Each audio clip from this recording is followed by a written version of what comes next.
Hola, buenos días, buenas tardes. Bienvenidos y bienvenidas al webinar que tenemos esta tarde. El webinar de esta tarde se titula Las mujeres de San Juan de Dios, cómplices y vulnerables, y nos lo presentará Francisco Benavides. Antes de introducirles un poquito quién es Francisco Benavides, que es una persona que ya verán nos va a explicar esta ponencia de una manera muy interesante, sí que les quería explicar cuál va a ser el esquema de este webinar.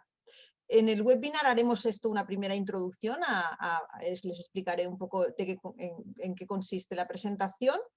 Luego Francisco nos hará su presentación y dejaremos unos 5 o 10 minutos al final para poder hacer reflexiones, preguntas sobre la ponencia.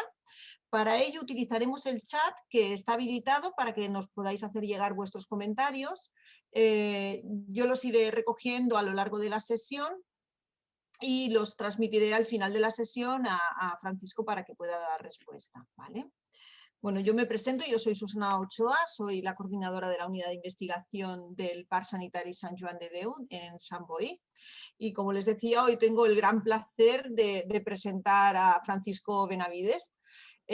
Francisco, como les decía, nos presentará una ponencia sobre las mujeres de San Juan de Dios, cómplices y vulnerables. Él es el director del archivo del Museo de San Juan de Dios de Granada. De formación, ayer cuando le preguntaba cómo presentarle de formación, me explicaba que él es teólogo y además también documentalista. Y no solo eso, sino que ha hecho varios másters sobre museología y gestión de bienes y patrimoniales, ¿no? Pero lo que más me gustó de cuando me lo explicaba, de cómo presentarle, fueron dos palabras, ¿no? Y me dijo, yo es que soy un estudioso y un divulgador, ¿no? Y me interesa mucho, ¿no?, poder estudiar y poder divulgar la obra de San Juan de Dios, ¿no? Y creo que esto es uno de los aspectos más importantes, ¿no?, a tener en cuenta, ¿no?, el poder hacer una buena divulgación de todo lo que hemos estudiado, de todo lo que se estudia, ¿no?, de todo lo que se sabe sobre San Juan de Dios, ¿no? La ponencia de hoy, bueno, como les he dicho, pues trata de dos temas importantes que tienen lugar el día 8 de marzo, ¿no? Uno de ellos es la festividad, la celebración de San Juan de Dios, y otro de ellos es el Día de la Mujer, ¿no? Entonces el título de hoy realmente es muy sugerente, ¿no? Poder explorar cómo ha sido el papel de las mujeres en la vida de San Juan de Dios, ¿no? Y estoy convencida que con la experiencia y con todos los conocimientos que tiene Francisco va a ser una ponencia realmente muy interesante y que nos va a aportar muchas reflexiones y muchos comentarios. Así que yo ya no me entretengo más, yo ya le doy paso a Francisco para que haga su presentación y reitero muchísimas gracias por participar en este webinar y ya les digo, cualquier pregunta nos la hacen llegar a través del web. Muchas gracias, Francisco, cuando quieras. Muy bien, pues muchísimas gracias, Susana. Buenas tardes a todos. Lo primero, tengo que dar las gracias por ofrecerme, por invitarme a poder compartir con vosotros un ratito en esta tarde, en vísperas de la festividad de San Juan de Dios, donde, bueno, pues me alegro muchísimo que en los centros de San Juan de Dios, en esta ocasión en el Parc Sanitari, pues organicéis cuestiones que nos hacen reparar una vez más en San Juan de Dios. Gracias al hermano Eduardo Ribes, que sé que con mucho cariño y con mucho interés promueve esta actividad, a Inmaculada Roes, con la que tengo la suerte en los últimos años de trabajar en muchísimos temas compartidos y de compartir muchas reflexiones, muchas inquietudes.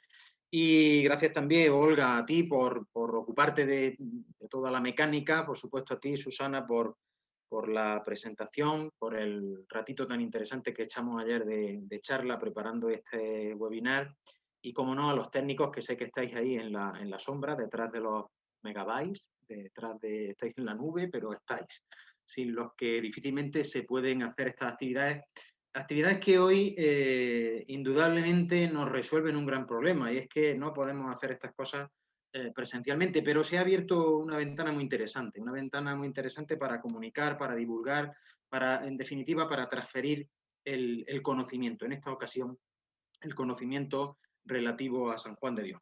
sin más dilación, nos vamos a meter en Honduras porque traigo tantas mujeres que no sé si en nuestros 40 minutos vamos a tener tiempo de reparar en ellas, de repasarlas, de enumerarlas. Yo creo que sí. De todas maneras, no me quiero anticipar ni quiero vender la piel del oso, pero he recibido afortunadamente tantas invitaciones a que todo esto se ponga por escrito que creo que en breve tendremos ocasión de tenerlo recogido por escrito, porque como digo, es sorprendente la cantidad de mujeres que podemos documentar interesantísima en la biografía de San Juan de Dios. La idea de abordar a San Juan de Dios a través de las mujeres, bueno, pues no es ninguna virtud, sencillamente es la coincidencia que en los últimos años, sobre todo, se da en el día 8 de marzo, donde nosotros, la familia hospitalaria, compartimos pues, dos cuestiones muy interesantes. Por supuesto, muchísimas mujeres que hay en nuestra institución, un porcentaje altísimo de mujeres que forman parte de la familia hospitalaria y la celebración del Día de San Juan de Dios. ¿Por qué no utilizar ese hilo conductor que sean las mujeres a través de las cuales podamos ir engarzando esos diferentes capítulos que van glosando la biografía de San Juan de Dios? Abordar a San Juan de Dios lo podemos hacer de muchísimas formas, de muchísimas maneras, por orden cronológico, de la forma que queramos. ¿Por qué no a través de las mujeres que además coinciden cronológicamente, como no puede ser de otra manera, en la vida del santo? Yo las he dividido a estas mujeres después de coleccionarlas. Hay un momento en el que he ido coleccionando mujeres como el que colecciona cromos, ¿no? Me permitís la expresión, y las he dividido en dos bloques muy bien representados casualmente, y son las mujeres cómplices y las mujeres vulnerables. Esas mujeres que fueron cómplices de la obra de Juan de Dios, que se creyeron a Juan de Dios, muy importante el creerse a Juan de Dios, con todo lo que eso significa, simboliza, y la otra cara de la moneda, esas mujeres vulnerables que disfrutaron a Juan de Dios y que disfrutaron sobre todo de la sensibilidad de nuestro santo, que reparó en la necesidad que tenía este colectivo, como vamos a ver a continuación, un colectivo muy vulnerable. Bien, voy a compartir una pantalla donde, bueno, pues vamos a ir apoyándonos un poquito en un PowerPoint muy sencillo que nos permita, sobre todo, poner cara a estas mujeres. Bueno, una cara que, como vais a ver, es un tanto caricaturesca. Yo, por mi profesión, por mi defecto profesional, me he aferrado a pinturas, a esculturas, a obras de arte que también simbolizan a estas mujeres. Primero, y ya vamos dando alguna información, qué escasos son las imágenes de San Juan de Dios que van acompañadas de mujeres. Aquí os traigo una pieza contemporánea en la que un Juan de Dios totalmente desacralizado, contemporáneo, con unos puños muy simbólicos cerrados, en su regazo tiene una mujer enferma, una mujer que está provocando, una mujer que el artista se ha atrevido incluso a plantear, a ofrecernos desnuda, ¿no? Concretamente se trata de una enferma mental. Damos un pasito más en nuestra diapositiva. A ver si no nos pasamos. Vamos a ver. Un momento que vayamos por orden. No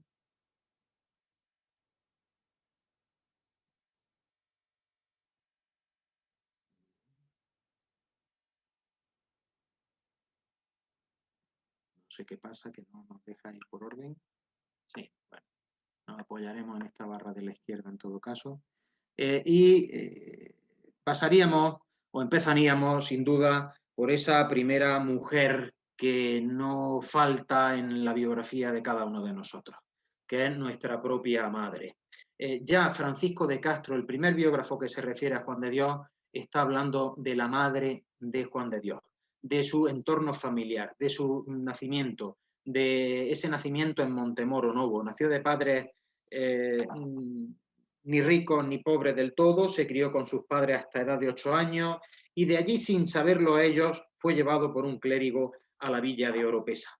La historia del nacimiento de Juan de Dios, de esos primeros años de vida, que van a ser unos años frustrados, va a ser una salida del seno familiar violento, por todos es conocido de una forma u otra, aunque es cierto que Francisco de Castro, su primer biógrafo, nos dejó un gran enigma sobre estos primeros años de Juan de Dios, pero fíjense cómo la primera mujer con la que Juan de Dios además va a tener una relación, diríamos, de frustración, es su misma madre. Tenemos diferentes testigos en el proceso de beatificación. Francisco de Castro nos habla de la familia de Juan de Dios, y fíjense que Castro dice que cuando Juan de Dios retorna buscando sus orígenes, buscando sus raíces, se encuentra con un pariente lejano que le dice: hijo, habéis de saber que vuestra madre falleció de ahí a pocos días, que a vos os sacaron de esta tierra. Y según fue su dolor y pena que sintió de vuestra ausencia y de no saber quién os había llevado, ni dónde, ni cómo, siendo tan pequeño, entendimos todos que la pena de esto había cortado tan presto sus días y fue la principal causa de su muerte. Como Francisco de Castro nos traslada que la salida violenta, accidentada, que Castro quiere que sea enigmática, de Juan de Dios de Montemoro Novo, le va a causar una muerte prematura, incluso a su propia madre, ¿no? Y de aquí ya me surge una reflexión, y yo la dejo a consideración de todos vosotros, que es pues incluso esta teoría que a veces quiere imponerse, en la que nos traslada a un Juan de Dios que no nace en Montemoro Novo, sino en Casarrubios del Monte, ¿no? Tenemos infinidad de testimonios, desde Castro hasta los testigos del proceso, que nos hablan, que nos certifican de la familia, de la madre de Juan de Dios, y por tanto de su nacimiento en Montemor o Novo, que, como sabéis, pues probablemente, y hoy a nadie nos escandaliza pensarlo, decirlo, argumentarlo, por su ascendencia judía tuviera que salir de esa manera violenta del seno familiar. Bien, ya tenemos a Juan de Dios en el mundo. Como sabéis, Francisco de Castro nos hace un relato muy exhaustivo de su biografía antes de llegar a Granada, y de lleno nos vamos a adentrar en otro grupo de mujeres, en esta ocasión un grupo de mujeres, concretamente 5 mujeres, que son las que tienen relación con Juan de Dios en esa faceta de su vida, en la que siempre nos empeñamos a situar a Juan de Dios como albañil, como cantero en las murallas de Ceuta. Y aquí aprovecho para compartir con vosotros que lo de menos es el oficio de Juan de Dios en este momento. Aunque es verdad que Francisco de Castro permanentemente se apoya en esa muleta de los oficios para irnos contando, para ir avanzando la biografía de San Juan de Dios. Reparemos en esa familia en la que Juan de Dios se une a ellos para servirlos y que se trasladan hasta Ceuta. Reparemos en que se trata de una familia de portugueses desterrados por el rey de Portugal por delitos cometidos. Esta familia, que está compuesta por 4 doncellas, por la mujer y por el señor, una familia sin hacienda, sin honra, desterrados y pobres, que cuando llegan en ese itinerario acompañados por Juan de Dios, que va sirviéndolos, y llegan a Ceuta, nos dice Francisco de Castro que si algo les faltaba ya como ruina encima, cayeron enfermos. Fijémonos por un instante en este contexto, ¿no? Un contexto de vulnerabilidad absoluta. 5 mujeres, un hombre con su casa desterrada, con la honra perdida, con la hacienda perdida, y que nos dice Castro que cayeron enfermos. A mí me gusta siempre decir, y además lo llevo a mi terreno personal y a mi vida, que en la vida lo podemos luchar todo, pelear todo, siempre y cuando mantengamos la salud. Y eso es así.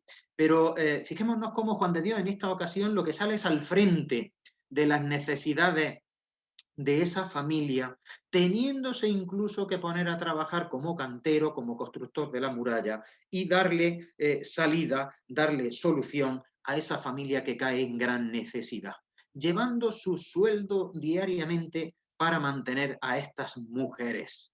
Caigamos en la cuenta de un detalle. En el siglo XVI y hasta no hace muchos años, un seno familiar, una familia compuesta solo por mujeres, era sinónimo de no mucha prosperidad. El que no existiera un varón en el seno familiar, aquello no hablaba bien. Quizá, por tanto, Francisco de Castro nos dibuja esta escena totalmente de necesidad, y donde introduce, no me cabe la menor duda que con bastante rigor, a cinco mujeres. Bien, vamos a dar otro pasito y vamos a recuperar a la que yo considero, si no la principal mujer dentro de la biografía de San Juan de Dios, por lo menos sí esa que más conocemos, que más tratamos, decimos que si no a diario, con mucha frecuencia. Me estoy refiriendo a la duquesa de Sesa. Como todos sabéis, conservamos de las 6 cartas de San Juan de Dios, poquitas pero maravillosas, sin desperdicio ninguno de ellas, conservamos 3 cartas dirigidas a la duquesa de Sesa. Duquesa de Sesa, que siempre nos referimos a ella por el título nobiliario y a veces nos olvidamos que su nombre era María Sarmiento de los Cobos y Mendoza. A ella tenemos dirigidas 3 cartas por parte de Juan de Dios.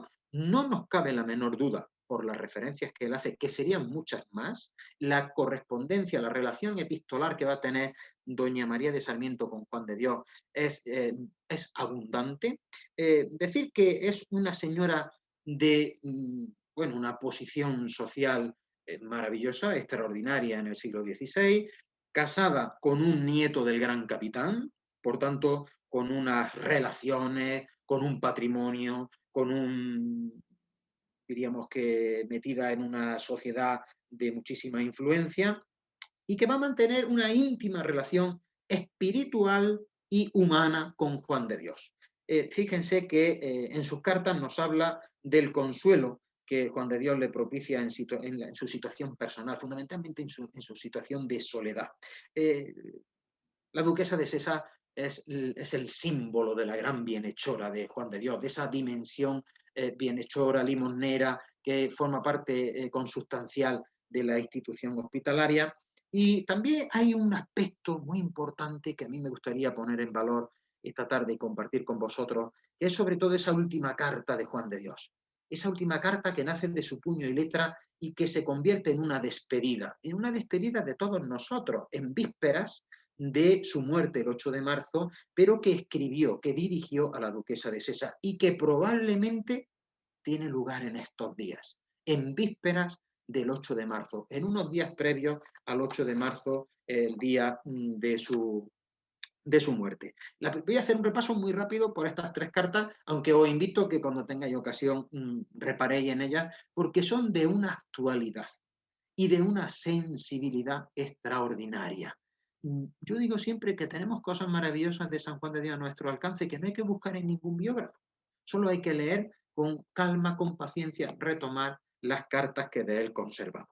En la primera carta, que dirige a la duquesa de Sesa, aborda esa necesidad que tiene la duquesa de escucha, esa soledad en la que está la duquesa. Su esposo está en 1000 negocios, en 1000 contiendas, y eso lo comparte con Juan de Dios, esa soledad que tiene. Y por otro, una cuestión de una delicadeza que trata el santo como solo él sabe hacerlo. Dice el santo, o le dice el santo a la duquesa, lo que me encomendasteis, ya me entendéis, siempre lo he tenido presente. Confiad solo en Jesucristo, porque maldito el hombre que confía solo en el hombre. Y nos deja Juan de Dios con un misterio, pero ¿qué es lo que le ha confesado? ¿Qué es lo que tiene la duquesa para que diga Juan de Dios, ya me entendéis? Bueno, todos sabemos que la duquesa era una mujer que se sentía sola, que añoraba tener familia, tener descendencia, tener hijos, y no lo consiguió. Sabemos que finalmente no lo consiguió y que Juan de Dios la consoló con mucha frecuencia en este asunto. Le va a dar consejos de vida espiritual. Y también la primera carta nos está haciendo referencia a la visita que hace Angulo. Angulo es el primer trabajador de San Juan de Dios, que lo tenemos ahí a veces un poquito olvidado y yo soy un gran defensor de él, sobre todo por una razón, y es que hoy somos muchísimos los colaboradores que podemos vernos inspirados en la figura de Angulo. Pues bien, a través de Angulo, en la primera carta, Juan de Dios le dice a la duquesa que está renovando toda la casa, que estaba en muy mal estado y se llovía por todas partes. Este retazo de la carta me gusta siempre bromear con él, ¿no? Sobre todo cuando estamos en nuestro centro siempre de obras. Ya el mismo Juan de Dios estaba en esta ocasión de obras, renovando la casa, arreglando las goteras y haciendo todo lo posible para que esa casa de Dios de la que él habla tuviera la mejor excelencia para el cuidado de los enfermos. Termina esta primera carta con una petición: mandadme cuanto antes a Angulo con lo que Dios quisiere y fuere de su agrado, y con lo que vos le diereis. Permanentemente hay una dualidad en las cartas de San Juan de Dios con sus bienhechores.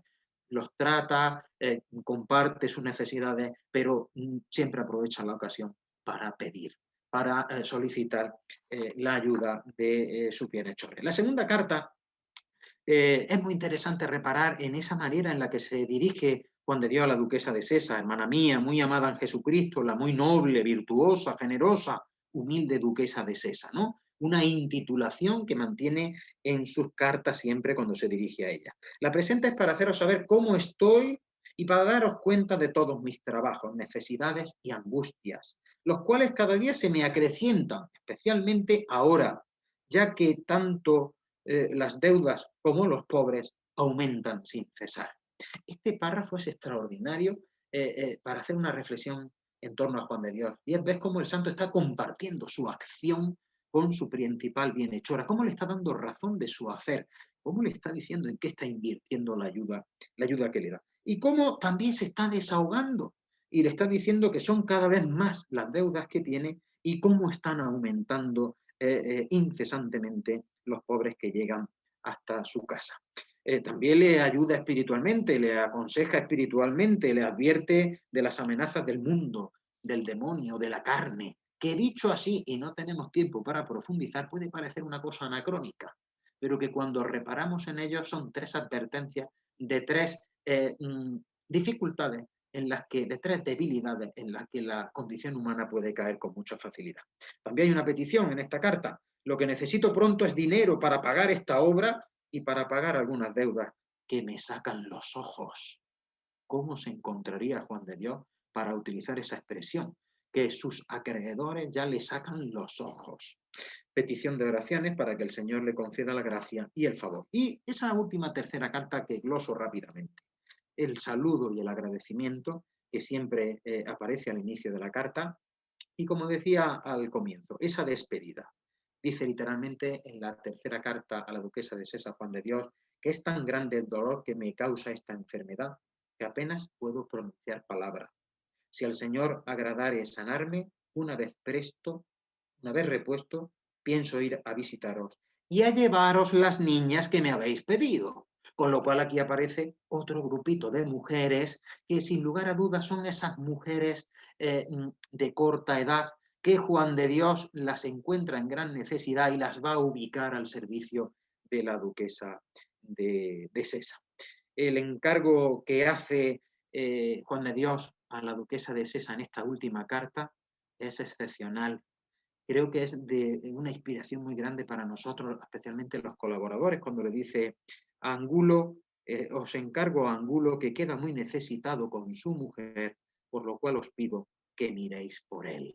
Angulo es ese primer trabajador que tiene Juan de Dios. Fijaros con qué mimo, con qué atención, visto que su enfermedad le va a llevar a la muerte, cómo lo deja encomendado él y su mujer al cuidado de la duquesa de Sesa. Aparecen las recomendaciones espirituales y una despedida final. Hermana mía en Jesucristo, mucho me molesta este dolor y no me deja escribir. Voy a descansar un poco porque quiero escribiros largamente, ya que no sé si nos veremos más. Jesucristo esté con vos y con todos los de vuestra casa. Esta es la despedida en vísperas de la muerte de Juan de Dios, que conmemoraremos, que celebraremos el día 8 de marzo, el próximo lunes. Otra mujer que no quiero pasar por alto, hablando de la duquesa de Sesa, y es Mariana de Berrío, camarera de la duquesa de Sesa, que fue la que conservó esta carta con muchísimo primor hasta que va a ser requerida para presentarla en el proceso de beatificación y que generosamente cedería para que contribuyera a llevar a Juan de Dios a los altares. La sensibilidad de la camarera de la duquesa de Sesa fue la que salvó esta carta y gracias a ella ha llegado hoy a nuestro conocimiento, a nuestras manos. No todas las cartas del santo corrieron la misma suerte. Bien, otras mujeres que hay en la vida de Juan de Dios, estas serían vulnerables, estas no tienen título de duquesa, son las doncellas cordobesas que Juan de Dios dice que se encuentran en peligro. Este capítulo en el que Juan de Dios, con un gusto literario exquisito, dice: tan pobres y maltratadas las vi que me quebraron el corazón. Estas mujeres, esta expresión que tanto hemos utilizado para todo tipo de presentaciones, de eslogan, de marcapáginas, y el texto que relata en la primera carta a la duquesa de Sesa nos cuenta, y relato brevemente, muchos de vosotros le ponéis cara al relato, en el que un día estando en Córdoba pasó por una casa que se encontró en gran necesidad. Y toda su preocupación, además, por supuesto, de sus padres, los padres de estas dos doncellas, que están postrados en la cama, en un escenario de vulnerabilidad y de pobreza sorprendente, es el futuro y el peligro que corren estas dos doncellas. Por doncellas entendemos a dos muchachas jóvenes, dos muchachas que sin duda serían guapas, serían atractivas, que puedan caer en el pecado por no tener las necesidades básicas cubiertas. Y que encargaría Juan de Dios, que encargaría a la duquesa de Sesa. Y que sabemos que la duquesa de Sesa respondió a esa ayuda porque en una de sus cartas también lo refiere. Entramos en otro gran grupo, en el gran grupo de mujeres vulnerables de San Juan de Dios, que por razones históricas, precisamente porque la orden a lo largo de la historia es, salvo casos muy excepcionales, no se ha ocupado de este sector, probablemente por esa razón no hayamos reparado en más ocasiones en este grupo de mujeres tan vulnerables a las que Juan de Dios le prestó una especial atención y dedicación. Y me estoy refiriendo a las prostitutas de Granada, a las putas de Granada, a un colectivo absolutamente vulnerable en una ciudad de un tránsito en el siglo XVI, en el contexto en el que le toca vivir a Juan de Dios, que sufrieron enormemente y a las que Juan de Dios pone en el primer nivel de atención. Por tanto, podemos hablar de Juan de Dios como el precursor del empoderamiento de la mujer. Y tenemos que decirlo sin rubor alguno, porque tenemos infinitos testimonios rigurosamente históricos que nos hablan del cuidado, del mimo, de los detalles en los que Juan de Dios repara en este colectivo. Fijaros hasta qué punto tuvo que ser importante la labor de Juan de Dios con este colectivo que Francisco de Castro en su biografía dedica íntegramente el capítulo 13, no sé si será una casualidad lo del 13, a las mujeres prostitutas de Granada y la relación que tiene Juan de Dios con ellas. Las visitaba los viernes, rememorando la pasión de Jesús. Qué tontería, ¿verdad? ¿Qué más da que las visitara el jueves, el miércoles o el lunes? Francisco de Castro nos dice, con todo el interés didáctico del mundo, que las visitaba el viernes. El viernes, en la cultura cristiana, lo asociamos al luto y a la muerte. Y es precisamente ese día el que Castro quiere poner a Juan de Dios en ese día, que haga visita a esta realidad, porque es una realidad de luto y de muerte. Juan de Dios persuadía, dice literalmente Castro, a estas mujeres a cambiar de vida. La expresión persuadir a mí me parece de una sensibilidad exquisita. Que Juan de Dios tuviera el tiempo, la capacidad, la paciencia necesaria para estas mujeres, de una en una persuadirlas y cambiaran de vida, nos habla mucho del talante de Juan de Dios. Ellas le manifestaban que estaban en deuda con sus prosenetas. Y esto no nos suena a algo antiguo, es de suma actualidad. ¿Cuál es el problema que suelen tener estas mujeres? Que están atadas por esas deudas que tienen con sus prosenetas. Y esto ya lo vivió Juan de Dios en la Granada del siglo XVI con este colectivo. Le pedían a él le pedían ir con él al hospital y una vez más él servía de intermediario entre las más vulnerables y las señoras principales que le ayudaban a saldar la deuda y a llevárselas al hospital. Y Juan de Dios saldaba esas deudas para liberar a este colectivo de mujeres. Fijaros qué descripción hace Castro de este sector en el capítulo 13. Las prostitutas tenían podridas las cabezas, donde les sacaban huesos, y otras en otras partes del cuerpo, donde con cauterios de fuego les cortaban partes de él y quedaban feas y abominables. Francisco de Castro es el biógrafo de las imágenes. En su biografía solo pudo poner una silografía, solo una imagen de Juan de Dios. Pero es que con su literatura permanentemente está construyendo imágenes. Y esta es la imagen de la pobreza suma en la que vive este colectivo. Este colectivo que después de estar ejerciendo la prostitución quedan señaladas, quedan marcadas, quedan enfermas, quedan mutiladas. A unas las ubicaba en las arremangadas, en ese convento que existió en Granada que daba cobertura a este sector. A otras les preparaba la dote y las casaba. La primera vez que fue a la corte, de las limosnas que de allí trajo, casó 16 de una vez. En este ejercicio padeció mucha mortificación y trabajo. Lo apellidaban y le deshonraban unas y otras. Nos dice Castro que el trabajo con estas mujeres no fue un camino de rosas. Muchas de ellas también abusaban de él y lo deshonraban y lo insultaban, pues probablemente presa de, diríamos, de esa pobreza suma en la que vivía este colectivo. Y este capítulo 13 sigue con el famoso texto, el capítulo interesantísimo, en el que hasta el arte ha sabido pintarlo y ha sabido captar esa ingenuidad de Juan de Dios, del viaje de Juan de Dios con las prostitutas a Toledo.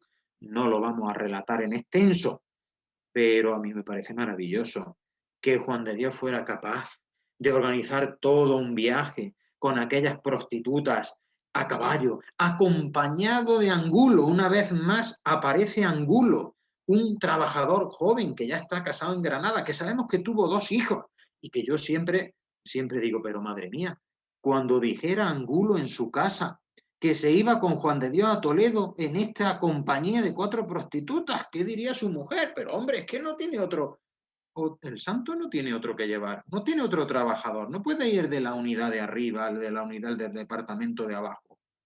Angulo, como os digo, es maravilloso. Tenemos pendiente seguir explorándolo, porque a mí me parece que es de una cercanía a nuestra realidad actual tremenda. Y es Angulo el que cuenta de primera mano esta experiencia. Cómo Juan de Dios, con toda la ingenuidad del mundo, sigue avanzando hasta Toledo con estas prostitutas, y cómo la primera y la segunda y la tercera no lo tenían del todo claro y abandonan aquello, y Angulo, que es el colaborador que mide, que hace números, que calcula, le dice, pero Juan de Dios, pero ¿no te das cuenta que estas mujeres no llevan buenas intenciones? Y ahí es cuando Juan de Dios, que también un poco estaría ya cansado de Angulo, de su raciocinio, le dice o le responde de esta manera, que nos habla también del sentido del humor de Juan de Dios, ¿no? Angulo, si traemos 4 cajas de pescado de Motril, sabéis que Motril es nuestro puerto en Granada, y se nos estragan 3, se nos estropean, se nos pudren 3, vamos a tirar las 4. ¿Con qué paciencia, con qué sutileza Juan de Dios le dice, Angulo, que por una que salvemos merece la pena todo el sacrificio? Y esto define a nuestro Padre San Juan de Dios. Estas actitudes lo definen. No importa la cantidad, importa la persona. ¿Cuántas veces para Juan de Dios lo importante es la persona? No el número de personas, sino la persona en singular. Como digo, este capítulo es interesantísimo. Y fijaros que hasta este cuadro de Bramante, que cuelga en las paredes de la Curia General en Roma, a mí siempre me ha llamado mucho la atención, porque conociendo el capítulo, hasta los caballos, hasta las bestias, se están riendo de Juan de Dios, del ingenio, del ingenioso Juan de Dios. ¿Dónde irá este pobre hombre con estas mujeres? Bien, la prostituta que lo vocea en la plaza, ¿no? Y Granada tiene 2 plazas, y muchos de vosotros hemos tenido la ocasión de compartirla y de patearla juntos, la Plaza Nueva y la Plaza de Virrambla. No sé en cuál plaza. Lo cierto es que Castro nos habla de esta prostituta maleducada y algunas cosas más, que no tenía nunca bastante con lo que le cedía Juan de Dios. y se atrevía a insultarlo públicamente. Y Juan de Dios le decía: toma 2 monedas y dilo eso públicamente en la calle. Yo creo que ya aburrido del todo, ¿no? Aburrido del todo. Y cómo esta misma prostituta, cuenta Francisco de Castro, que cuando murió el santo, iba una de las primeras en aquel famoso, completo cortejo fúnebre, llorando a Juan de Dios y pidiendo perdón por las tantas veces que lo había insultado y que no había valorado lo bueno que estaba haciendo con ella. Bien, retomamos nuevamente otra mujer.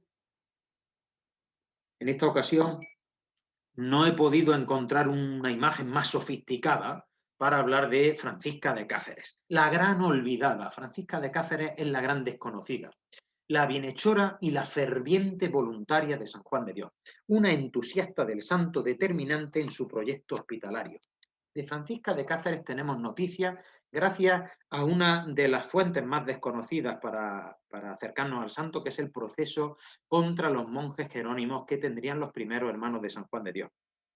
De esos 17 testigos privilegiados que presentaron los primeros hermanos de San Juan de Dios para este proceso, la segunda es Leonor de Cáceres, hija de Francisca de Cáceres, que nos cuenta las hazañas en las que participa esta mujer con Juan de Dios. Pide limosnas, compra camas para el hospital de Juan de Dios en la Cuesta de Comeres, pero también nos dice que conoció a Juan de Dios con el hospital en la Pescadería, en la calle Lucena y en la Cuesta de Comeres. Por tanto, es un testimonio extraordinario para redondear la cronología de esos lugares por los que pasó Juan de Dios en Granada. Es una mujer que participa activamente en la construcción del que hoy conocemos como antiguo Hospital de San Juan de Dios, que Juan de Dios ya no lo vería funcionar, y que activó y puso de acuerdo a personalidades relevantes de Granada para iniciar las obras del Hospital de San Juan de Dios. Es más, en alguna de aquellas reuniones retó a estos personajes, me estoy refiriendo al Marqués de Mondéjar, alcaide de la Alhambra, al prior del monasterio de San Jerónimo, y los retó diciendo: si no somos capaces de lograr el dinero necesario para construirle a Juan de Dios un hospital más capaz, yo adelantaré de mi patrimonio ese dinero. Por tanto, es una mujer de una relevancia extraordinaria dentro de la figura y de la obra de Juan de Dios, que hemos tenido olvidada, desconocida durante siglos, porque el testimonio de ella solo había quedado recogido en el pleito de los hermanos de San Juan de Dios contra los monjes jerónimos de Granada. Francisca de Venegas, una niña de 91 años, que a mí el testimonio de esta mujer me encanta. Parece que esperó a que le tomaran declaración en el proceso de beatificación para poco tiempo después morir. Parece que esta mujer estaba reservada hasta poder contar lo que había visto de Juan de Dios cuando era una niña. Esta testigo se acuerda que habiendo ido un día a la plaza de Virrambla con su madre a comprar vedriado es la vajilla, y estando comprando con esa inocencia de niña, vio esta testigo como el bendito Juan de Dios venía con un pobre a cuestas y lo puso junto a la fuente de la plaza. Era verano y se acercó a la ropería y le trajo una ropilla, calzones y camisa. Y vuelto donde estaba, le quitó el vestido que tenía roto en 1000 pedazos, negro como la tizne, y mojándolo en el pilar le lavó el cuerpo, le puso la camisa, calzoncillos negros y un sayo. Lo volvió a coger en hombros y lo llevó a su hospital, haciéndolo con mucha caridad públicamente en la plaza. Este es un testimonio absolutamente sencillo, pero es una descripción perfecta que nos hace esta mujer de 91 años, porque se le quedó grabada en su retina cuando de pequeña vio aquel gesto ejemplar de aquel hombre que sin duda ya tenía fama de santo en Granada, y que ella desde la sorpresa, la ingenuidad de los pocos años, le llamó la atención enormemente y siempre lo llevó con ella como un tesoro. Esto fue lo que vio Granada en el día a día, en lo cotidiano de Juan de Dios en la ciudad de Granada. La limosna confiada de Juana de Fusteros. Juana de Fusteros declara en el proceso de beatificación y nos cuenta una cosa muy bonita, con la que yo creo que todos nos podemos sentir identificados en un momento de nuestra limitación humana. Doña Juana de Fusteros vive atormentada porque su hijo, joven, con ganas de aventura, se ha ido a correr el mundo en una Granada del 16 donde no tenemos el WhatsApp, ni el Zoom, ni la videoconferencia, y no sabe nada de su hijo. Y a diario, cuando Juan de Dios le toca la puerta, Juana de Fusteros le da limosna. Le da limosna confiando que ese mismo gesto alguien lo esté replicando en un punto del mundo con su propio hijo. Y un día, Juana de Fusteros no tenía que darle nada al santo y le dio un puñado de sal. Era lo que le había pillado en casa. Y cuenta, sorprendida, cómo cuando regresó su hijo después de los años, después de correr mundo, y le contó tantas aventuras, le dijo: mamá, fíjate si lo he pasado mal, que incluso un día que toqué a una casa para pedir limosna, lo que me dieron fue un puñado de sal. Para Juana de Fusteros, esto es la revelación de que aquel Juan de Dios, al que tanto le estaba ayudando confiadamente, esa misma limosna se estaba multiplicando en el caso de su hijo, que no lo tenía cercano, que no lo tenía a la vista. Bien, y cómo no hablar de ese anécdota, ese detalle también recogido en el proceso de beatificación, en la que un día le echan a Juan de Dios en su hospital a un recién nacido. Cómo Juan de Dios lo envuelve a una niña, cómo la envuelve en pañales, cómo la lleva a Gavia la Grande y la deja a una nodriza para que la amamante, y cómo le hace el seguimiento, que es lo más interesante de este testimonio. Y no estando conforme Juan de Dios con la manera de cuidar a esta niña, se la va a traer hasta el Realejo y la va a dar a otra nodriza para que la amamante, previo pago de sus honorarios. Y esto además nos lo cuenta el esposo de esta muchacha, una vez que murió, y que testifica en el proceso de beatificación. Y que nos cuenta cómo hasta Juan de Dios dejó la dote necesaria para que esta niña, cuando fuera un poquito más grande, pudiera casarse dignamente. ¿Y cuántos casos como estos no atendería Juan de Dios? Pero hemos tenido la suerte de recuperar al menos el testimonio de este caso. De ahí que esta imagen muy ingenua la podamos contemplar en nuestra casa de Alcalá de Guadaira, y que trata de recoger esa escena en la que en la misma capacha limonera Juan de Dios recogiera un día a una criatura recién nacida. Las viudas, las vergonzantes, que son otro grupo de mujeres vulnerables, esas que han venido a menos, que a veces no tienen oficio, pero les da vergüenza pedir, que viven en gran necesidad, y cómo Juan de Dios, con una sensibilidad exquisita, sin humillarlas, les pregunta qué saben hacer, les propicia una casa donde albergarlas, una familia donde ubicarlas, y les propicia también el lino, la lana, para que puedan tejer y puedan buscarse el alimento con su trabajo, no recibiendo una limosna, sino gracias a su trabajo. Si esto no es empoderar a la mujer, si esto no es dar oportunidades a la mujer, en el siglo XVI, desde la intuición, la sensibilidad y el concepto genuino de hospitalidad de Juan de Dios. Otra mujer, otra agraciada por la bondad de Juan de Dios es doña Leonor de Mendoza. Doña Leonor de Mendoza es esa mujer que confía en la santidad de Juan de Dios, que confía en la intercesión de Juan de Dios, que la duquesa de Sesa le ha dicho a doña Leonor de Mendoza que le ha advertido que Juan de Dios va a Valladolid, y doña Leonor de Mendoza está prendadita por tener familia, por tener hijos. Y en un siglo XVI, donde los medios no son los que hoy tenemos que aferrarnos a un clavo ardiendo. Y esta mujer se aferra a Juan de Dios. Y Juan de Dios, que yo quiero imaginar que abordaría estas necesidades con sorpresa, la ve tan confiada que le deja en prenda su bastón, este báculo que todos conocemos y que tanto simboliza para la orden hospitalaria, y que con tanto mimo custodiamos y ofrecemos a la visita en la casa de los Pisa. Juan de Dios le deja en prenda este bastón. para que confíe en que ese sentimiento, esa necesidad que tiene de traer hijos al mundo, se verá complacida. Efectivamente, pasaron los meses, pasaron los años.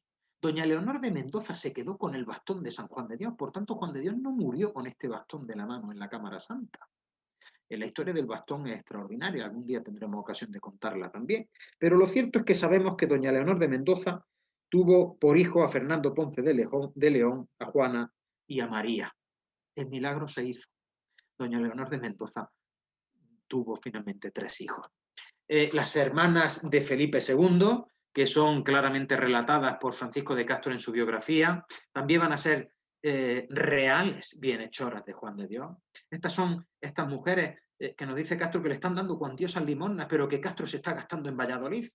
De ahí que siempre lo hayamos denominado como el maní roto, como ese que no es capaz de guardar la limosna para traerla a Granada, sino que viendo necesidades en Valladolid las va a resolver, aunque el dinero, aunque llegue con la bolsa vacía una vez que regrese nuevamente a Granada. Cómo no, la ropera de la calle Tundidores.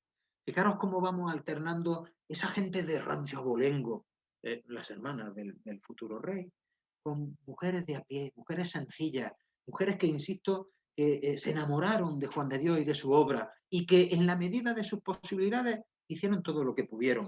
Esta ropera de la calle Tundidores, que denomina uno de los testigos del proceso de beatificación, concretamente Juan Hurtado, como la ropera vieja y de muchas carnes que vivía a espaldas del Zacatín en la calle Tundidores y que le daba la ropa fiada a Juan de Dios para que vistiera y para que calzara a los niños más necesitados de la ciudad de Granada. Este cuadro que lo exponemos en la Casa de los Pisa representa a esta ropera de la calle Tundidores con un estilo desenfadado, ¿no? Un tanto agitanado. Y cuando conocemos esa calle, cuando conocemos la escena, cuando conocemos la capacidad que tuvo Juan de Dios de implicar a toda Granada en su obra, no me cabe la menor duda que en aquella libreta de deudas que Juan de Dios encomendó al arzobispo de Granada en la Cámara Santa antes de morir, sin lugar a dudas, estaría escrita también la ropa vejera de la calle Tundidores. Y vamos terminando, aunque nos dejamos algunas en el camino.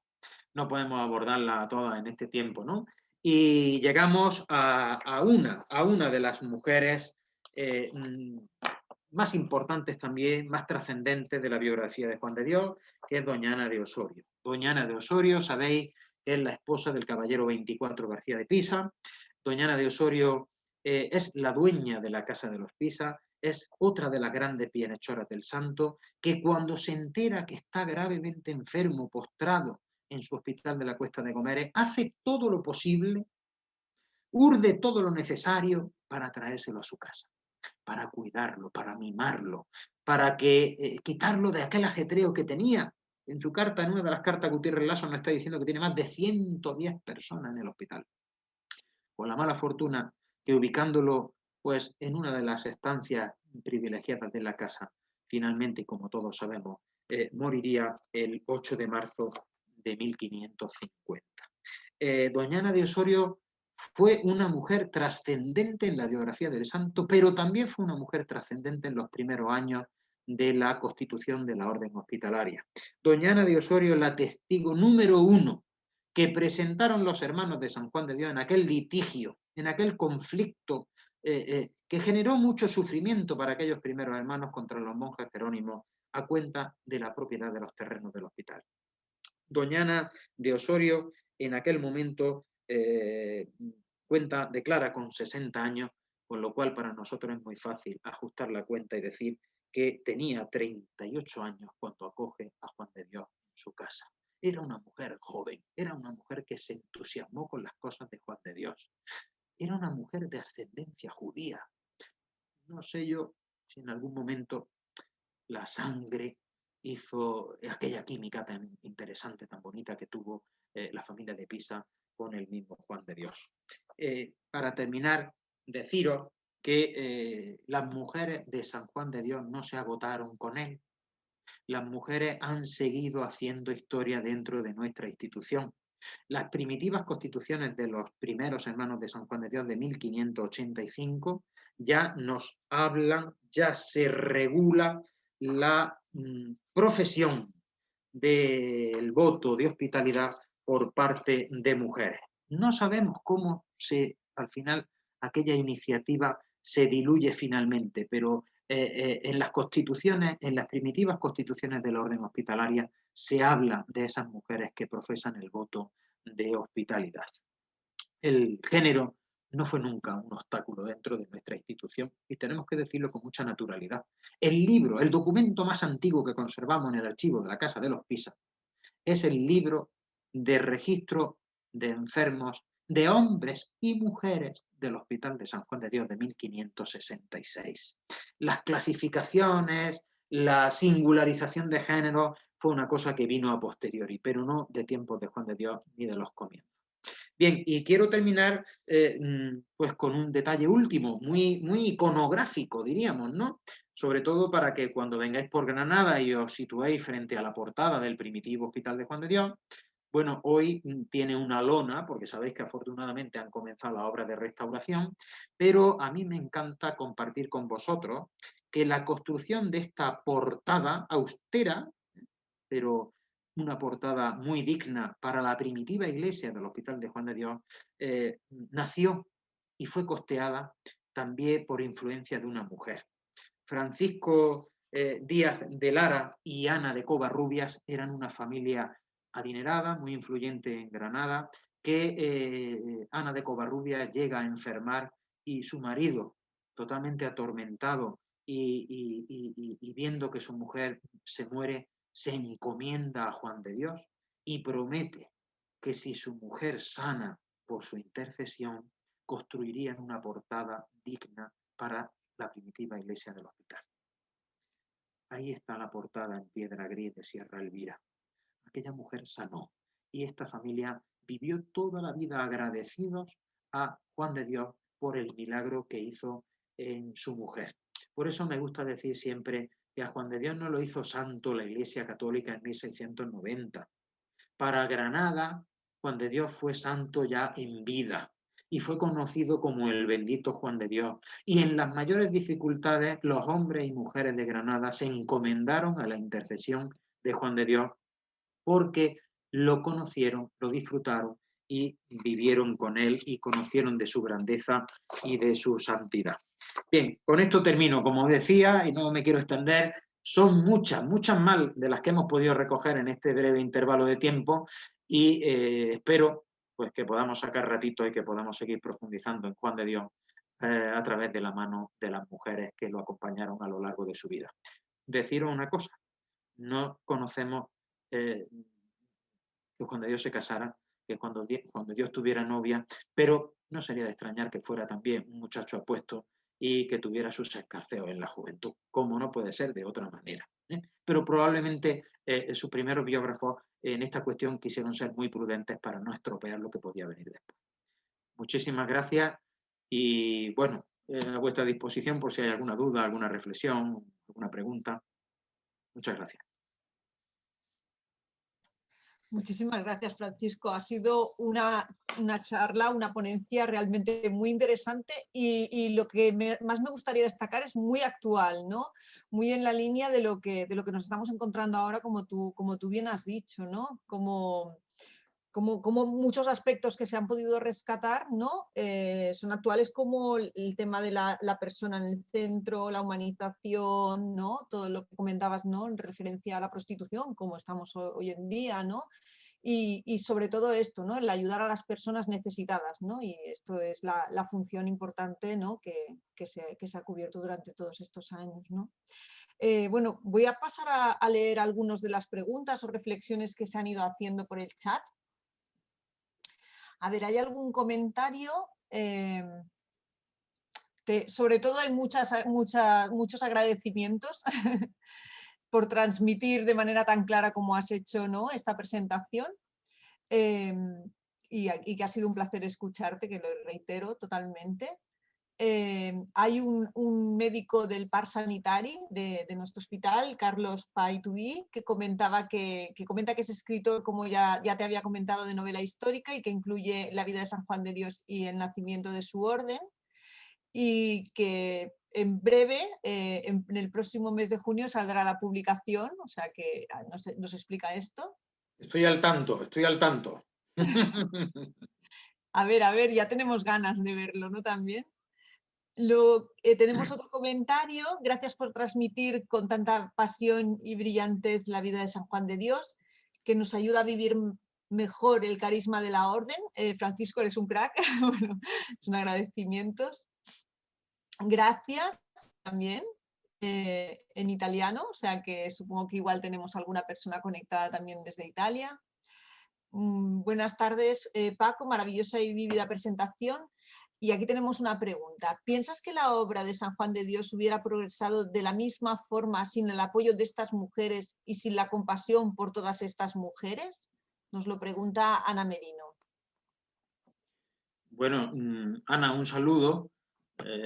Me alegra saber que estás por ahí y la respuesta está clarísima. No hubiera sido lo mismo. Fundamentalmente por nuestra tradición y nuestra cultura, no tengo esto que glosarlo, el hombre siempre ha encabezado. Luego, nuestra institución ha sido una institución de hombres, pero donde no han faltado, no solo en tiempos de Juan de Dios, sino a lo largo de la historia, la presencia de mujeres de mucha valía, que con una motivación excepcional y enamoradas de las cosas de San Juan de Dios, han colaborado, han ayudado, han participado, aunque no hayan firmado. Por eso cuando hablamos, por ejemplo, de doña Francisca de Cáceres, que como os decía, es una mujer que aún no hemos terminado de explorar, ¿eh? Porque como sabéis, aún no hemos finalizado el estudio en profundidad de este documento del pleito con los monjes jerónimos de Granada. A mí me encanta esta mujer, me encantan todas, pero me encanta esta, sobre todo porque conozco hoy a muchas mujeres que pueden ser las franciscas de Cáceres del siglo XXI. Esas mujeres que desde el respeto, desde la consideración, pero en paralelo a los hermanos y a colaboradores, van llevando la obra de San Juan de Dios adelante. O sea, yo creo que para todos es un orgullo el refrendar y el decir que la obra de Juan de Dios es una obra coral, es una obra donde todos participamos y donde todos vamos construyendo y vamos subiendo peldaños.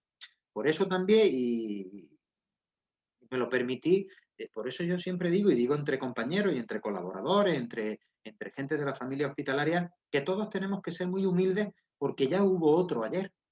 Ya hubo otro ayer que a nosotros nos trajo hasta hoy y que nuestra obligación sin duda está en seguir construyendo orden, en seguir construyendo hospitalidad, en seguir construyendo Juan de Dios, pero siempre teniendo en cuenta que ya hubo otros en el pasado que lo hicieron con la misma intención, con la misma pasión, con la misma generosidad. A lo largo de la historia hemos tenido mujeres ejemplares que han construido orden, que han construido, como digo, hospitalidad. Lo que ocurre es que, ya sabéis, y yo siempre que tengo ocasión lo denuncio, que hemos sido históricamente muy malos para darle valor a esto que tenemos tan cerca. ¿Qué ocurre? Que cuando pasa el tiempo lo desdibuja todo y no siempre tenemos la suerte de que quede constancia documental de toda esta participación. Tenemos bienhechoras históricas muy relevantes en todos los centros de nuestra orden y, sin lugar a dudas, todos los que me habéis estado escuchando habéis traído a vuestra memoria un caso reciente de alguien que reúne cualidades semejantes, ¿no? Sin lugar a dudas, no hubiera sido la misma historia. Tenemos alguna pregunta más. Comentan también que les ha gustado mucho la charla, muy cercana y muy paralela a nuestra misión, ¿no? Un poco en la línea de lo que comentábamos al principio, realmente, ¿no? Como estamos hablando del siglo XVI y realmente podríamos estar hablando del siglo XX totalmente, pues es que está alineada con lo que nos encontramos actualmente.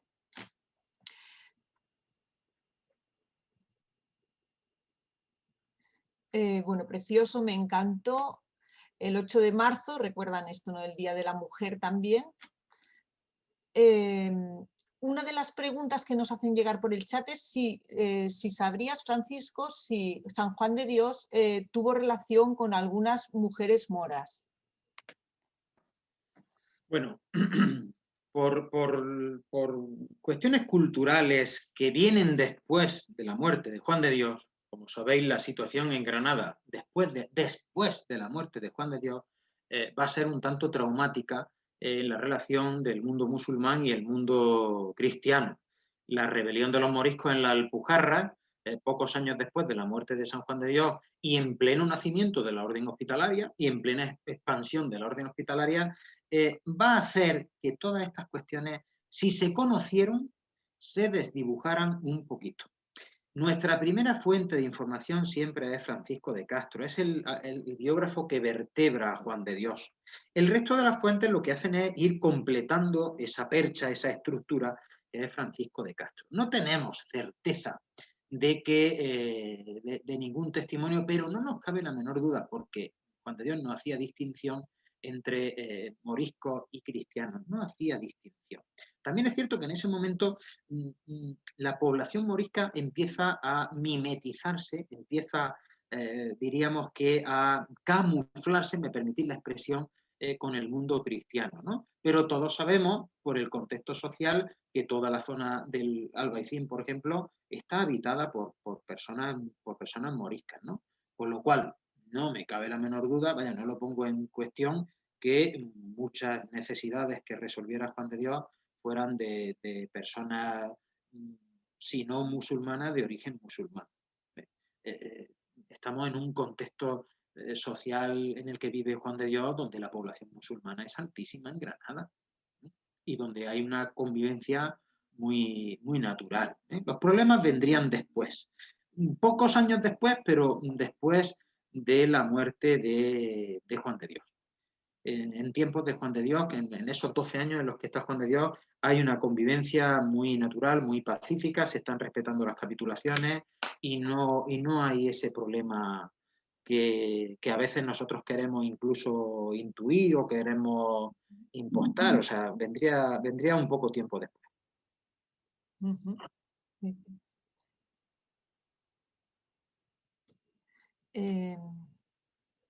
Bueno, hay agradecimientos desde Italia, hay agradecimientos también desde Murcia.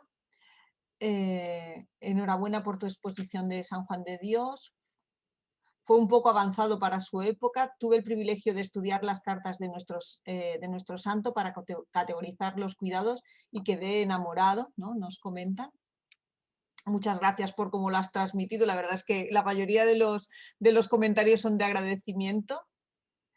Una pregunta quizás curiosa. De la misma forma que Antonio Martín y Pedro Velasco fueron los primeros de la orden hospitalaria, ¿se sabe de alguna mujer que estuvo cerca de él en sus últimos años en Granada que quisiera seguirle como hicieron Antonio Martín y Pedro Velasco? Pues es un reto muy interesante esta pregunta, ¿no? Porque, bueno, tengo que confesar que desde ese ángulo no me lo he cuestionado nunca, pero es muy curioso porque efectivamente Pedro Velasco y Antón Martín sabemos que la vinculación que tienen con Juan de Dios son la vinculación de unos consagrados. Sabemos que Juan de Dios tuvo trabajadores. Cuando hablo de trabajadores, digo, me refiero a gente que cobraba un sueldo, hombre, igual no tenían días de asuntos propios, pero que cobraban un sueldo por ayudarle a Juan de Dios, ¿no? Antón Martín y Pedro Velasco son esos primeros compañeros consagrados y no tenemos, a fecha de hoy, yo no tengo constancia de que existiera ninguna mujer con esta inquietud. Aunque bien es cierto que podemos buscar un poquito de paralelo en esto que os comento de la profesión del voto de hospitalidad por parte de mujeres en los primeros años de la orden hospitalaria. Está perfectamente regulado y recogido en las primitivas constituciones que he citado, ¿no? De las constituciones de 1585. Con lo cual, bueno, pues nos está diciendo que en los primeros tiempos el hermano Valentín Riesco, que es, bueno, para mí un investigador y estudioso sobre Juan de Dios y la historia de la orden muy respetable, bueno, lo mantiene y lo justifica con documentación, ¿no? Como hay estas primeras mujeres que podríamos buscar ese paralelo, no denominarlas como hermanas de San Juan de Dios, pero con un cierto paralelo muy interesante. Lo que ocurre es que tendríamos que profundizar un poquito más en esta línea, ¿no? Y la documentación promete no ser muy abundante. Es una pena, ¿no? Realmente la documentación que se tiene seguramente es lo que al final, ¿no?, limita el tener más información sobre ello, ¿no? Pero Claro, pero es que es lo que nos ocurre y es el hándicap que tenemos en nuestra institución, que todos presumimos siempre de que tenemos 500 años, pero claro, 500 años tenemos que certificarlos de alguna manera para que no sean solamente inquietudes, apreciaciones, ocurrencias, sino que tenemos que basarnos y siempre en esa documentación, en ese testimonio que sea sólido y que sea solvente, para no terminar haciendo de Juan de Dios un Frankenstein, que es una tentación constante, ¿eh? a ver, creo que había algún... Magnífica charla. Como bien has comentado, en la historia y en el hoy, nuestros centros, la figura de la mujer es fundamental. ¿Qué palabras de ánimo y estímulo darías a las mujeres de nuestra familia hospitalaria? Bueno, pues yo lo digo además desde el convencimiento, ¿eh? O sea, el hecho de que hayamos sido capaces de coleccionar estas mujeres, lo que nos viene a decir es que la mujer tiene un papel, bueno, no se trata de medir, ¿verdad? No se trata de pesar, pero que tiene una presencia muy destacada en el inicio de la obra de Juan de Dios y en el inicio de la orden hospitalaria. Yo estadísticamente creo que el año pasado quise acercarme a la estadística de mujeres colaboradoras de la orden, concretamente en la provincia bética, y creo que alcanzaba el 75%. Yo digo que algo tendrán que decir las mujeres, ¿no? Yo creo que algo tendrán que decir. De todas maneras, en este mundo de los cuidados, donde casi siempre parece que el cuidado ha tenido que estar supeditado a la mujer o ha sido una actividad propia de la mujer, casi que tendríamos que hacer la reflexión al contrario, ¿no? Como un hombre es capaz de crear todo un nuevo estilo de cuidar, ¿no? Probablemente también muy influenciado por su momento, ¿no? Bueno, por el peso que el hombre tiene en el siglo XVI, ¿no? Mis palabras, bueno, de total admiración, de total ánimo y como le decía a Ana en la cuestión que lanzaba, ¿no? A mí me parece que la apuesta que ha hecho la mujer a lo largo de la historia de la orden, bueno, es imprescindible, sin lugar a dudas, vaya. Yo creo que estas cosas es que a veces son tan evidentes que nos da rubor el manifestarlas, ¿no? O el certificarlas, pero es que es así. Sí, sí, totalmente. A ver, hay muchísimas preguntas en el chat, voy diciendo. Creo que vamos un poco fuera de hora. No sé, Olga, podemos seguir, entiendo, ¿no? 5 minutitos más y leo un par de preguntas más. Mira, ¿ves alguna posibilidad en la actualidad de buscar algún tipo de compromiso del tipo de voto de hospitalidad para las mujeres que has comentado? Bueno, bueno, no sé muy bien cómo responder a esta pregunta. Bien es verdad que hoy yo creo que hoy los compromisos han evolucionado mucho, ¿no? Yo creo que hoy el compromiso del voto de hospitalidad no es en la misma, bueno, no es en la forma, pero sí es lo mismo en la esencia. Yo creo que el compromiso es ese compromiso de cada uno de nosotros en creernos a Juan de Dios y llevarlo a nuestra vida cotidiana, en el día a día, ¿no? Todo lo que es una apreciación muy personal, todo lo que supongan formalismos, reglas, regulaciones, yo creo que ya empieza a alejarnos, ¿verdad? Yo creo que nuestro compromiso hoy tiene que ser desde el convencimiento. Tiene que ser desde el convencimiento y desde la humildad de decir, bueno, yo modestamente aporto este granito de arena convencido del valor de Juan de Dios y a veces casi que esto queda para el interior de cada uno, ¿no? Yo soy un tanto enemigo de regularizarlo todo, protocolizarlo. Creo que cuando empezamos a protocolizar todo este tipo de cosas, ya pierden la gracia. Muy bien. Venga, va, la última pregunta. Bueno, te agradecen también desde Cienpozuelos y te preguntan si se conoce algún dato en el que San Juan de Ávila advirtiera a San Juan de Dios sobre su cercanía con respecto a las mujeres, para que no fuera cuestionado en su labor. Esta pregunta, esta De trampa. pregunta, esta pregunta me da miedo responderla como me viene así a voz de pronto, ¿eh? Bueno, pero voy a dar respuesta, sí, sí, porque además sí me he adentrado en este tema. Hay que decir que estrictamente no encontraremos la línea, pero hay muchas ocasiones, más de las que a primera vista podemos imaginar, porque desgraciadamente no hemos profundizado en la relación de Juan de Dios y de Juan de Ávila, ¿eh? Y ahí tenemos una asignatura pendiente. Pero yo me atrevo a decir, yo leo entre líneas que Ávila estuvo muy pendiente de las andanzas de Juan de Dios y era conocedor como, bueno, llamémosle director espiritual que fue del santo, era conocedor de sus debilidades. Y tenemos varios momentos referidos y relatados por Juan de Dios donde le dice, mira, me tengo que ir para Granada porque el maestro Ávila me aconseja que vuelva, ¿no? Entonces, no lo podríamos decir explícitamente, pero yo intuyo que en alguna ocasión el maestro Ávila le orientaría a Juan de Dios. Y Juan de Dios aprende del maestro Ávila.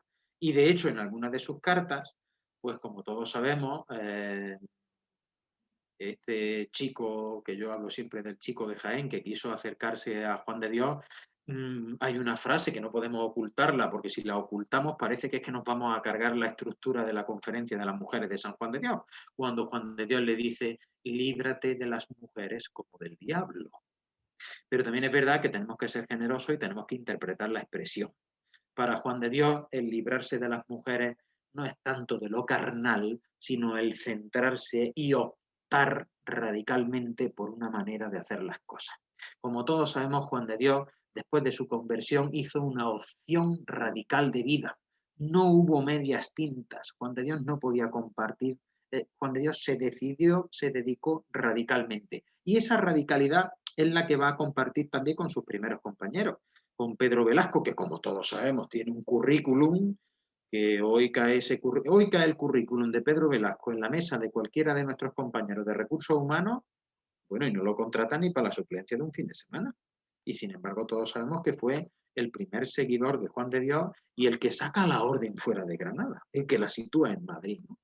En fin, aquí hay una relación muy interesante, hay elementos para seguir profundizando, pero no me cabe la menor duda que Ávila le aconsejaría en algún momento a Juan de Dios que tuviera precaución. Muy bien. Pues como ya vamos fuera de tiempo y ya no hay más preguntas, de hecho siguen habiendo muchísimos agradecimientos, Francisco, en el chat, o sea que realmente yo me sumo a todos los agradecimientos. Ha sido una charla interesantísima, como hemos comentado, muy actual.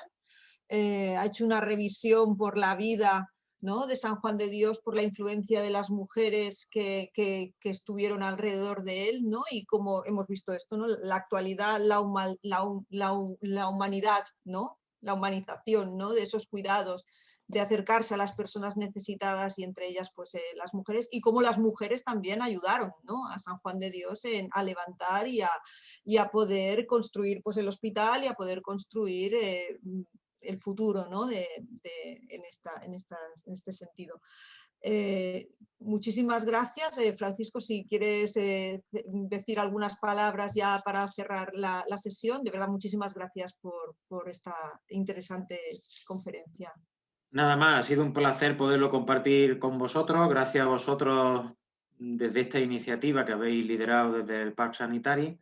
Hace unos años que tuve el privilegio de estar allí en persona y este año no he podido ser en persona, pero ya sabéis que esto de las tecnologías también traen cosas muy buenas, ¿no? Y el hecho de que podamos sumarnos muchos desde distintos lugares, pues yo creo que es muy interesante.